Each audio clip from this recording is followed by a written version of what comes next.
గౌరవనీయులు శ్రీ సోమిరెడ్డి చంద్రమోహన్ రెడ్డి గారు. ధన్యవాదాలు అధ్యక్ష.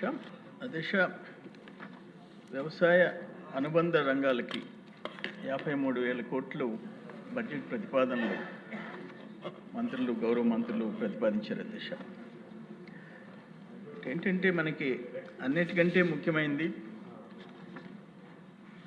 అగ్రికల్చర్ అండ్ ఇరిగేషన్, వ్యవసాయ శాఖ, నీటిపారుదల శాఖ. లాస్ట్ గవర్నమెంట్లో ఈ రెండు శాఖల్ని మూసేశారు అధ్యక్ష. లిటరల్గా వ్యవసాయ శాఖ మూతపడింది అధ్యక్ష. ఎందుకంటే నేను కూడా 17 to 19 2 years అగ్రికల్చర్ మినిస్టర్గా పనిచేశాను.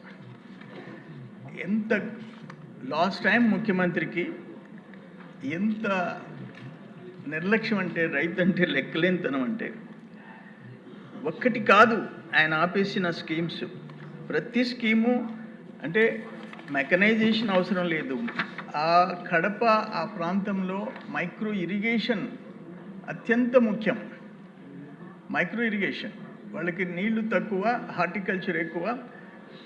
తక్కువ నీళ్లతో పంట పండించుకునే దానికి మైక్రో ఇరిగేషన్ ఉపయోగపడుద్ది. హార్టికల్చర్కి అత్యవసరం. అధ్యక్ష, 19వ సంవత్సరం అంటే మన గవర్నమెంట్ కంటిన్యూ చేస్తుంది కాబట్టి మనకి 17-18 ఇండియాలో ఫస్ట్ వచ్చాం మైక్రో ఇరిగేషన్. అండ్ క్లోజ్ చేస్తే 2021, 22 క్లోజ్ చేస్తే ఆ పులివెందులకు సంబంధించిన రైతులు వచ్చారు. అప్పుడు కన్నబాబు మంత్రి గారి దగ్గరికి వెళ్ళారు. వెళ్ళి ఇదేందయ్యా తెలుగుదేశం గవర్నమెంట్లో అన్లిమిటెడ్గా, వైసీపీ లేదు, తెలుగుదేశం లేదు, ఏ రైతు ఆన్లైన్లో అప్లై చేసుకుంటే ఆఫీస్కి పోతే హార్టికల్చర్ మైక్రో ఇరిగేషన్ అన్లిమిటెడ్గా ఇచ్చారు. 90% సబ్సిడీ, 10% కడితే చాలు. మీరు వచ్చేసి ఆపేశారు. జగన్మోహన్ రెడ్డి ముఖ్యమంత్రి అయినాడు, మావాడు అనుకుంటే కొమ్ము ముంచేసాడు అని అంటే నేను పోయి మాట్లాడతానని కన్నబాబు ఆనాటి సీఎం తిరిగిపోవడం జరిగింది. పోయి ఇట్లా micro irrigation, mechanisation, micro nutrients ఇవన్నీ గత ప్రభుత్వం ఇచ్చింది, మనం ఆపేసామని చాలా అండర్స్ట్తో వచ్చారు నా దగ్గరికి సార్ అని చెప్పేసి పోతే ఆనాటి సీఎం చెప్పింది ఏంటంటే, ఇవన్నీ నీకు అనవసరం. ఆ నవరంధ్రాలు, సారీ చెప్పాలి, నవరంధ్రాలు, నేను రంధ్రాలు అనుకున్నా, అంతవరకు చూసుకో, it's none of your business అని చెప్పి మంత్రిని వెనక్కి పంపించిన సందర్భం. అక్కడ పోయించిన ఒకరో ఇద్దరు, నేను కూడా కడప ఇన్ఛార్జ్ మినిస్టర్గా పనిచేశాను అధ్యక్ష 2 years, చెప్పిన సందర్భం అధ్యక్ష.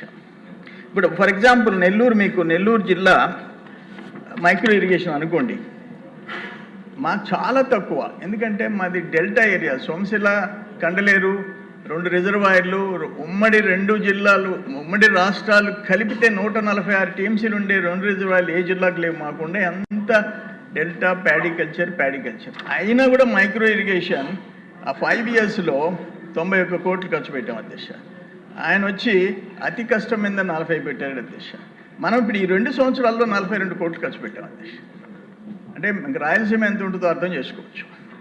ఆ విధంగా నిర్లక్ష్యం. లాస్ట్లో ఈయన ఆనాడు ముఖ్యమంత్రి కడప జిల్లాకు పోతే రైతులందరూ వచ్చి తిరగబడితే మళ్ళీ లాస్ట్లో 2 years మైక్రో ఇరిగేషన్ స్టార్ట్ చేసిన పరిస్థితి అని అంటాను. నేను ఎందుకు అంటున్నానంటే, అసలు వ్యవసాయ శాఖ లిటరల్గా మూతపడింది అధ్యక్ష. దాంట్లో డౌట్ ఏం పడలేదు. కేంద్ర ప్రభుత్వం ఇచ్చిన 60%, ఇప్పుడు సపోజ్ మైక్రో ఇరిగేషన్, మెకనైజేషన్ కేంద్రం 60% ఇస్తుంది, రాష్ట్ర ప్రభుత్వం 40% ఇస్తుంది. టోటల్గా కలిసి 90%లో 60-40, 10% రైతులు పెట్టుకుంటారు. దాన్ని కూడా క్లోజ్ చేసేసారు కదా. ఇప్పుడు మీకు ఉదాహరణకి ఏంటంటే, ఫర్ ఎగ్జాంపుల్ 19-24 నెల్లూరు జిల్లా మెకనైజేషన్, డ్రోన్స్ 0, ఇండివిజువల్ ఇంప్లిమెంట్స్ 19-24 0. అదే డ్రోన్స్ ఇప్పుడు మనం వచ్చిన తర్వాత 38 డ్రోన్లు, ఆల్మోస్ట్ 9,90,000 ఒక్కొక్క డ్రోన్, 10 లక్షలు. 38 కాస్ట్ వచ్చి 3,72,00,000. సబ్సిడీ మనం ఇచ్చింది 2,96,00,000. ఒక 80 లక్షలు రైతులు పెట్టుకుంటే ఇంచుమించు 3 కోట్లు సబ్సిడీ ఇచ్చాం. 0 drones last 5 years. Individual implements 19-24 0. Nellore జిల్లా గురించి చెప్తున్నా నేను, 0. మనం వచ్చి 1454 యూనిట్లు 6,80,00,000 2,87,00,000 సబ్సిడీ ఇచ్చాం అధ్యక్ష. సాయిల్ హెల్త్ కార్డ్స్ 1924 0 మనం వచ్చి ఇప్పుడు వచ్చి 31,231 శాంపిల్స్ 38 లక్షల కాస్ట్ ఫ్రీగా ఇచ్చాం. ఫ్రీగా 17,950 కేజీల జింకు రైతులకు ఉచితంగా ఇచ్చాం అధ్యక్ష. నేను 17లో అగ్రికల్చర్ మినిస్టర్ అయినప్పుడు ఈ సాయిల్ హెల్త్ కార్డ్స్ డెఫిషియన్సీస్ ఉంటే ఆ కార్డులో 50% రైతు 50% గవర్నమెంట్స్ అధ్యక్ష. ముఖ్యమంత్రి గారు సమీక్షలో ఈల్డ్ పెరగాలంటే, ప్రొడక్షన్ పెరగాలంటే, రైతుకి ఆదాయం రావాలంటే ఆ 50% కూడా పెట్టని రైతులు చాలామంది ఉంటారని చెప్పేసి మా డిస్కషన్లో వస్తే 100% జింక్, బోరాన్, జిప్సమ్ 100% ఫ్రీ చేసిన నాయకుడు చంద్రబాబు నాయుడు గారు అని చెప్పేసి నేను మనవి చేస్తున్నాను అధ్యక్ష. రైతులు 3-4 రైతులు వచ్చేసి ఆ సాయిల్ హెల్త్ కార్డ్స్ తీసుకుపోయి ఆ జింక్, బోరాన్, జిప్సమ్ ట్రాక్టర్ నిండా ఫుల్గా వేసుకొని ₹1 కట్టకుండా తీసుకుపోయిన సందర్భం చంద్రబాబు నాయుడు గారి గవర్నమెంట్లో 17 to 19 నేను చూసాను. మళ్ళీ ఇప్పుడు స్టార్ట్ అయింది. మళ్ళీ ఇప్పుడు కూడా ఫ్రీగా ఇచ్చే పరిస్థితి వచ్చింది అధ్యక్ష. ఎన్టీ రామారావు గారు ఫస్ట్ ఆయన ముఖ్యమంత్రి కాగానే ఆయన స్టార్ట్ చేసింది ఏంటంటే ₹50, అంతకుముందు మీటర్లు ఉండేది, ₹50 హార్స్ పవర్కి ₹50, 18 గంటల current plus single window system, వడ్డీ రాయితీ. మనం వచ్చాం అన్నదాత సుఖీభవ 6,000 కేంద్రం ఇస్తే 7,500 గత ప్రభుత్వం ఇచ్చింది. మనం ఇప్పుడు 14,000 కలిపి ₹20,000 రైతుకి ఇచ్చేదానికి సిద్ధపడ్డాం. మైక్రో ఇరిగేషన్ టోటల్గా క్లోజ్ చేసింది, మళ్ళీ రివైవ్ చేసాం. యాంత్రీకరణ మళ్ళీ అంటే పట్టలు టోటల్ ట్రాక్టర్లు, హార్వెస్టర్స్, రోటివేటర్లు, కల్టివేటర్లు మెకనైజేషన్లో మనం ఇచ్చాం. సెంట్రల్ గవర్నమెంట్ సబ్సిడీ వాడుకున్నాం. వాళ్ళందరూ 5 years క్లోజ్ చేశారు. మళ్ళీ ఇప్పుడు రివైవ్ చేసే పరిస్థితి వచ్చింది అధ్యక్ష. ఇప్పుడు ఈ ప్రకృతి వ్యవసాయం సోదరుడు చెప్పాడు, 0 బడ్జెట్ న్యాచురల్ ఫార్మింగ్, దాంట్లో కంట్రీలో ప్రత్యేక శ్రద్ధ తీసుకుంది ఎవరంటే చంద్రబాబు నాయుడు గారు. ఎందుకంటే ఈ కెమికల్ ఫెర్టిలైజర్స్ వాడకుండా ప్రకృతి వ్యవసాయం చేస్తే ప్రజల ఆరోగ్యం బాగుంటుంది, వాళ్ళకి ఆదాయం పెరుగుతుంది. ఆ విధంగా ఇటువంటి అన్నీ అంటే suppose soil health cards issue చేయటం, వాటికి డెఫిషియన్సీస్ ఉన్న ఇవన్నీ ఫ్రీగా డిస్ట్రిబ్యూట్ చేయటం, ఇటువంటి ఆలోచనలు చేసిన నాయకుడు చంద్రబాబు నాయుడు గారు అని చెప్పేసి నేను మనవి చేస్తున్నాం. మైక్రో ఇరిగేషన్లో కూడా SC STలు ఆ 10% కూడా కట్టకుండా మనం ఫ్రీగా ఇచ్చేసేసాం. ఇవన్నీ ప్రోత్సాహకాలు చంద్రబాబు నాయుడు గారి టైంలో జరిగినాయి. మీకు ఒక మాట చెప్తాను. ఆయన కన్సర్న్ ఏంటంటే, నేను ఇన్ఛార్జ్ మినిస్టర్ కడపలో ఉండా, కడప నుంచి ఎయిర్పోర్ట్కి పోబోతుండా తిరుపతికి. మధ్యలో రాయచోటి, రైల్వే కోడూరు, రాజంపేట వీళ్ళు నాయకులు, రైతులు వచ్చి ఆ చీని చెట్లు అన్ని చెట్లు ఎండిపోతున్నాయి, హార్టికల్చరు వర్షాలు తగ్గినందువల్ల ఎయిర్పోర్ట్కి పోబోతుండా తిరుపతికి. మధ్యలో రాయచోటి, రైల్వే కోడూరు, రాజంపేట వీళ్ళు నాయకులు, రైతులు వచ్చి ఆ చీని చెట్లు అన్ని చెట్లు ఎండిపోతున్నాయి, హార్టికల్చరు వర్షాలు తగ్గినందువల్ల 300 అడుగుల లోపలికి వెళ్ళిపోయినాయి అంటే నన్ను మధ్యలో ఆ తోటల్లోకి తీసుకుపోయినారు. ఆ ట్యాంకర్తో తోలుతున్నారు. ఇప్పుడు ఏంది చెప్పండి అంటే, ఒక్కొక్క ట్యాంకర్ 500 అవుతుంది.